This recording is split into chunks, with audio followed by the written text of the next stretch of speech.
Boa noite, sou o Leomar Souza, estudante de filosofia. Estou aqui fazendo o vídeo para a conclusão do meu relatório de estágio final, né? 3 e 4. E eu vou aqui usar do slide para ter uma orientação e ter uma fala mais pausada e que eu possa explicar todo o processo que eu tive durante a minha formação no estágio. Relatório de estágio curricular obrigatório 3 e 4 para professor orientador Ana Paula Nascimento Barros, do estágio 3, professor orientador do estágio 4, professor Silvio Carlos Marinho Ribeiro e a professora supervisor Luci Oswaldina dos Santos, que me acompanhou lá no colégio. O relatório, na verdade o estágio 3 e 4, ele vem para a gente como uma atividade prática para que a gente possa ali, mesmo que estamos aprendendo, a gente possa também estar praticando tudo aquilo que a gente vivenciou anos anteriores na academia, aquelas teorias que foram passadas para a gente, toda a estrutura da LDB, né, as leis de diretrizes e bases curriculares e também a questão da psicopedagogia que a gente tem na faculdade. N matérias, a gente vai aplicar teoricamente aquilo que é teórico na prática dentro de uma unidade escolar, né? Essa formação que a gente tem, ela é muito importante. A experiência de estar inserido em uma unidade escolar, que é a unidade campo, ela proporciona para a gente uma vasta gama de oportunidades de a gente se descobrir enquanto estudante acadêmico, né? Mas de aplicar também e também ser uma vivência. E essa vivência é o que nos ensina muito, é o que nos complementa muito em nossa vida profissional. O colégio que eu fiz o meu estágio é o CEPMG, Colégio Estadual da Polícia Militar, José Silva Oliveira, situado no município de Goianira, Goiás, em torno de Goiânia. Os objetivos do estágio, eles são propostos para a gente e são uma diretriz da instituição e também estão lá na lei de diretrizes e bases da educação. Eu tive, em primeiro momento, que quando eu fui inserido no colégio, lá da Polícia Militar, eu fui orientado a elaborar um projeto de pesquisa em ensino e filosofia. Como eu percebi que o projeto seria complexo, porque para a filosofia é difícil esse olhar, essa visão, essa inserção, eu vi que lá tinha uma biblioteca que existia funcionamento, mas ela estava parada. Então, a elaboração do projeto, eu pensei em vislumbrar a trabalhar essa biblioteca, ok? Na elaboração orientada do planejamento de ensino, é um pouco mais complexo, porque eu fiz o meu estágio na unidade a qual eu trabalho. E esse estágio, ele foi orientado por uma colega, professora de filosofia, e nesse quesito do planejamento de ensino, ela tem o seu planejamento de ensino, ela fez o seu trabalho, e eu sempre acompanhando nas nossas reuniões pedagógicas para início dos semestres, né? Tanto no primeiro semestre quanto no segundo semestre a gente faz reuniões de colegiado para estruturar esses planejamentos, né? Então, no primeiro semestre tem o PPP, que ele é revisto, ele é revisionado. A gente não modifica porque como ele foi estruturado no começo do ano de 2018, quando foi instaurado o Colégio Militar, mudou todo-se o regimento, porque o Colégio Militar eles têm um regimento próprio, né, do Comando de Ensino Militar. A docência em sala de aula. Eu estive acompanhando a professora supervisor no decorrer do semestre final de 2018 e as minhas aulas, a qual eu acompanhava ela, seria nos dias de sexta-feira. E esses dias de sexta-feira eu assistia 5 aulas matutinas e 6 aulas matutinas e 5 aulas noturno, né, para cumprir o meu estágio, fora algumas atividades que eu fazia durante o decorrer desse dia, porque no horário vespertino eu ficava trabalhando com o projeto de pesquisa da biblioteca dentro da escola, que ele deu certo, a gente vai falar mais um pouco à frente. A socialização dos projetos pedagógicos. A unidade ela tem muitos projetos pedagógicos, porque a gente lá trabalha da seguinte maneira. Os professores de português e de matemática eles têm preferência nos projetos deles. Então, como elas são as disciplinas que puxam toda a escola, a gente tem que focar neles. Quando a gente foca neles, toda a estrutura da escola trabalha em prol disso, para que as outras disciplinas, inclusive filosofia, seja subsídio, para que essas duas disciplinas principais, elas se alavanquem. Então tem vários projetos lá, tem projetos de linguagem, projetos culturais que envolvem várias gincanas de matemática, projetos de redação, de escrita, e todas as disciplinas são inseridas no auxílio dessas duas. O planejamento de ensino. O planejamento de ensino ele é primordial para qualquer disciplina, para qualquer professor, para qualquer estrutura, porque planejamento de ensino é aquilo que eu vou ensinar, como eu vou ensinar, metodologia, aquilo que eu preciso ter como alicerce da do meu ensino-aprendizagem, vamos assim dizer. Então o planejamento ele permeia todo o decorrer das aulas, ele está ali, na verdade, em todo o decorrer de um semestre ou do ano letivo, né?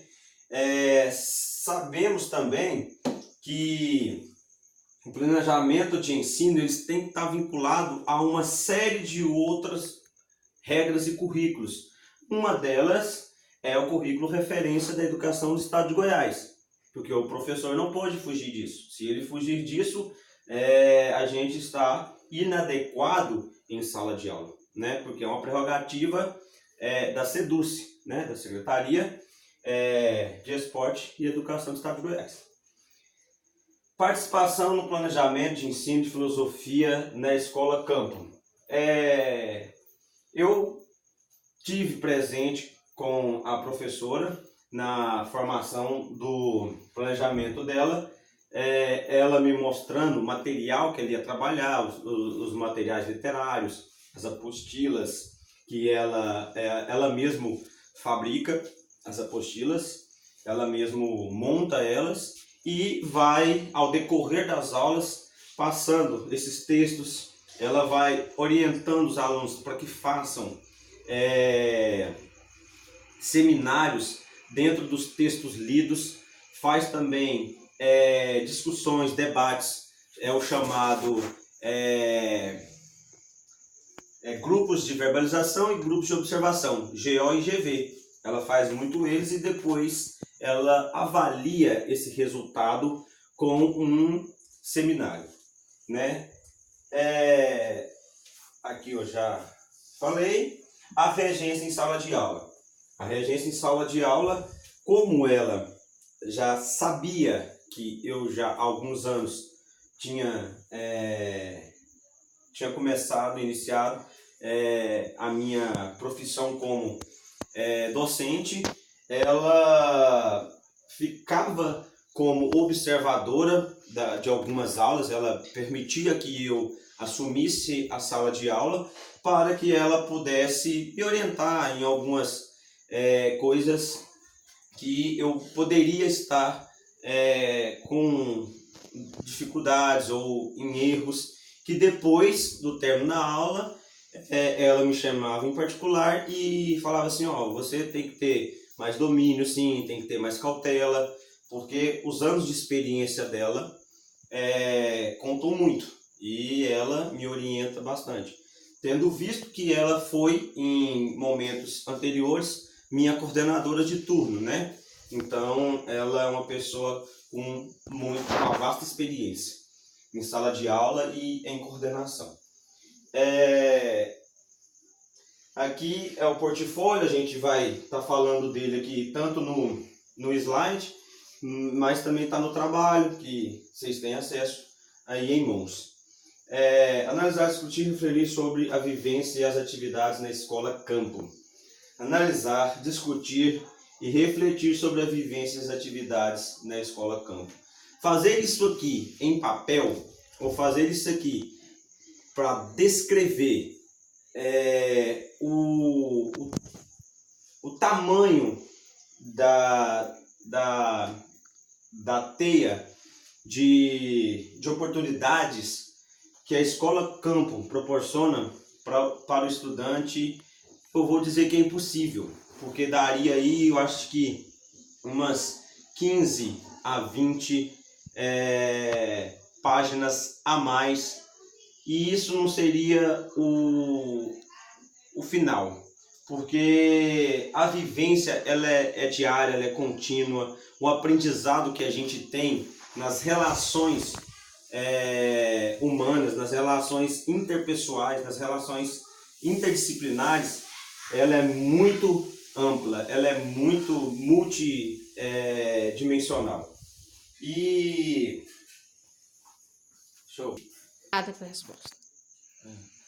Então, a elaboração do projeto de pesquisa, eu percebi que no colégio não tinha uma leitura muito presente, muito assídua, né? Então, eu atinei para que, se tem livro na biblioteca e se eu tenho que fazer um projeto ao qual ele foque a disciplina de filosofia, foi o projeto inicial, o objetivo, mas ele não foi tão bem sucedido quanto eu esperava nessa questão da filosofia, mas ele foi bem sucedido porque nós arrecadamos mais de 1000 livros e o aumento da leitura dos alunos, tanto do ensino fundamental quanto do ensino médio, foi bem significativo, né? E a gente tem provas aí documentais que tiveram muitas locações, tiveram muitas doações de livros, e a gente vai estar vendo no decorrer das imagens. Aqui são algumas doações de livros, alunos fazendo a alocação de livros, e a gente teve o auxílio de um professor, que ele é escritor e é professor de literatura, e também de alguns alunos que foram colaboradores na questão de organizar o livro da biblioteca, fazer a alocação dos livros, porque não é sempre que a gente está lá para fazer esse serviço, não é sempre que a gente pode estar ali supervisionando. Planejamento de ensino, como eu havia dito, o currículo referência da Rede Estadual de Educação de Goiás. Isso aqui é o nosso norteador. Sem isso aqui, numa escola pública, ou até mesmo em unidades particulares, você não pode ser um professor que entre dentro de sala de aula e vai falar o quê? O que você vai falar? Aquilo que você viu na faculdade? Aquele nível tão teórico,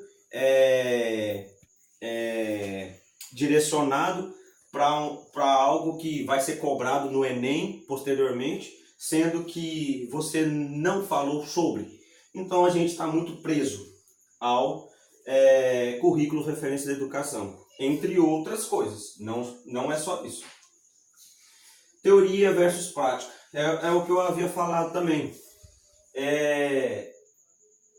A gente tem uma carga teórica até significativa, mas quando nós chegamos lá, é muito difícil, é muito diferente você ouvir uma teoria psicopedagógica, ou uma teoria socioafetiva, ou uma teoria bem behaviorista, e depois você chegar em sala de aula e falar assim, pá, isso vai dar certo e tá. São 40 indivíduos, cada um com a sua perspectiva, cada um com a sua vivência, cada um com uma forma diferente de buscar conhecimento. Então, é ali que a gente... É um laboratório mesmo. E esse laboratório faz a gente rever nossas fórmulas, nossos métodos, nosso aprendizado. A gente aprende na prática porque aquilo que a gente oferece não é correspondido com a resposta que a gente inicialmente pretendia. Socialização dos projetos pedagógicos, igual eu havia dito, na escola tem vários projetos. Esses projetos eles são vislumbrados a partir de um único objetivo, alavancar IDEBs. Nas escolas públicas tem muito isso, é se cobrado muito isso. Então a gente tem que alavancar IDEBs. IDEBs da ADA, avaliação diamostral dirigida. Temos também outros tipos de avaliações. Tem avaliações na área de matemática, tem avaliações na área de redação. Então essas avaliações externas, elas sempre buscam, nós somos orientados, somos chamados a ter uma atenção maior para elas, nunca fugindo do currículo, nunca fugindo do conteúdo, nunca fugindo do planejado e da disciplina. Mas é um dever de professor estar olhando para esse chamado da Secretaria de Educação, né? É uma prerrogativa que a gente tem. Aqui são os alunos fazendo seminários e teatros, né? Nas apresentações das disciplinas da professora, né? Ela pede bastante seminários e eu estava sempre presente nessas apresentações para que formulasse na prática o meu aprendizado. Eu coloquei bem delimitado no relatório que, na verdade, eu comecei os meus estágios no ano de 2014, na região da cidade de Goiás. E desde lá eu não saí mais da sala de aula. Eu venho sempre sendo transferido, trabalhando em outras unidades, em outras cidades, em outras disciplinas, mas sempre estou tendo aí um contato, né, com a educação. Até agora, o ano de 2018 para 2019, que eu continuo na mesma unidade escolar. Dificuldades do estágio. As primeiras dificuldades são essas. Eu moro numa cidade bem distante da universidade. Enquanto eu estava sem um trabalho que tomasse o meu tempo, eu poderia estar fazendo estágio em várias unidades, como assim eu fui para Colônia de Uvá, que é para lá da cidade de Goiás, entre outros. Mas como essa dificuldade de locomoção, essa dificuldade de inserção, eu também fui leigo em uma questão que foi não procurar saber em qual unidade que eu poderia fazer meu estágio. E eu fiquei sabendo agora, no final do ano passado, que qualquer unidade da SEDUC pode ser feito o estágio. Então foi uma informação que eu deveria ter tido muito antes. Mas as dificuldades do estágio, elas são presentes no tocante à questão de você estar com a disciplina que não é muito bem vista, muito bem aceita, porque o âmbito da filosofia é o âmbito da crítica, né, da reflexão. Então, quando você se insere em uma unidade onde as pessoas precisam estar de uma certa forma, se postar de uma certa forma, para que não chame atenção, para que não crie, vamos dizer, divergências, a gente já começa por aí. Entre outras coisas, a questão da distância, a questão da desinformação do estudante para inserir no estágio, né? Também a gente pode estar verificando aqui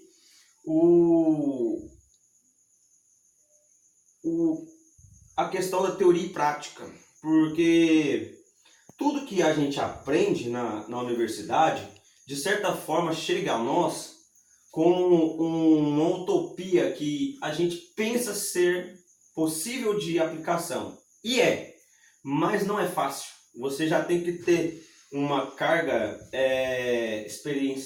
experiencial muito grande para que você consiga aplicar efetivamente aquela teoria acadêmica numa prática escolar. Então, isso aí são as dificuldades que eu percebi e as dificuldades que no estágio a gente encontra. Outros podem encontrar outras dificuldades no estágio, mas eu não encontrei empecilho, né? Graças a Deus eu tive um suporte muito propício à minha estada no estágio. Conclusão. Finaliza afirmando que o estágio supervisionado cumpriu com o seu objetivo, que foi estabelecer um contato direto com o ambiente de trabalho docente e proporcionar a mim, estagiário, um confronto vivo entre a teoria, que é aprendida na faculdade, e a realidade prática educativa de uma sala real. Deixo o meu sincero agradecimento por estar inserido em uma estrutura vital ao ser humano, pois sabemos que educação transforma, e transforma primeiro quem ensina, para depois quem é ensinado. Aqui é uma sala de aula, a qual eu estava ministrando uma aula. Aqui é um evento que teve na escola. Como eu disse aí, o professor ele não é só professor em sala de aula, ele é professor na unidade escolar, ele é professor fora da unidade escolar. Ele sempre está levando um pouco do que sabe, um pouco do que vive para o alunato, né? Aqui é um evento esportivo que tem da unidade, e a gente tem que estar sempre em contato com os alunos, na orientação, na tutela, e esse é o nosso estágio e a nossa apresentação. Muito obrigado, tenha uma boa noite.